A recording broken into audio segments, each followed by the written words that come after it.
3 people are dead after a violent weekend in Toledo. The first homicide happened Friday night on the 2500 block of Lawrence Avenue. 26-year-old Jalon Colbert was shot and killed. 18-year-old Tavon Fields was shot and killed on Brain Place Saturday. And then 21-year-old Kayvon Wells was shot and killed on Isherwood Street Sunday. Police are still looking for the shooters in all 3 killings. Toledo police say people should not turn to violence. The violence is unacceptable. If you have disputes with someone, that's what you have the police for, courts for, different types of mediation for, to work out the differences. Violence is not the answer, and it's not going to be accepted. There have been 21 homicides in Toledo so far this year. If you know anything, call or text Crime Stoppers. You may be eligible for a cash reward. Well, Melissa, a few days ago, Mayor Wade Kapszukiewicz here in Toledo represented the Glass City in the nation's capital. He was asked by President Biden to share how the city is implementing American Rescue Plan dollars when it comes to safety services. Kaylee Kirby, she spoke with the mayor this afternoon. She now joins us live with the cityscape in the background. And what did he say to you today as far as his trip and how he plans to use those dollars?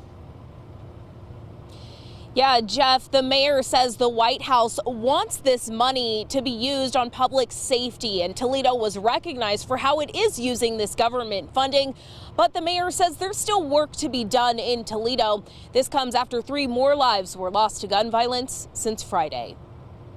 It was an honor to be invited. I felt we had a good conversation. I had the opportunity to have a pretty extensive back and forth with President Biden himself, and learned a few things. Toledo got $180 million from the American Rescue Plan. And according to the mayor, the city will use as much as 33% of that for public safety. Things like hiring more police officers and expanding ShotSpotter. And while the city's plan gained the White House's attention, the mayor says the violence this weekend is not lost on him.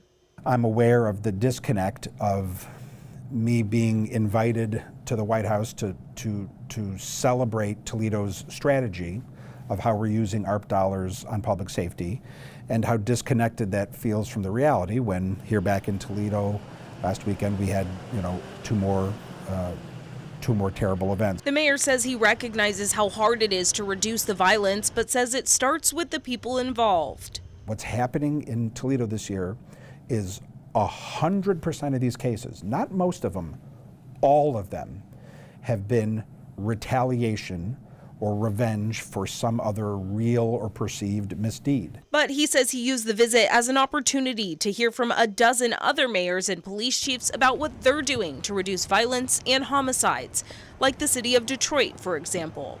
They deploy their police officers around sort of trouble establishments on Fridays and Saturday nights in a different way than they would other times during the week. I thought that I made a note of that. He also noted the importance between the city and federal prosecutors and is looking to see what kind of role that could have in making the city safer.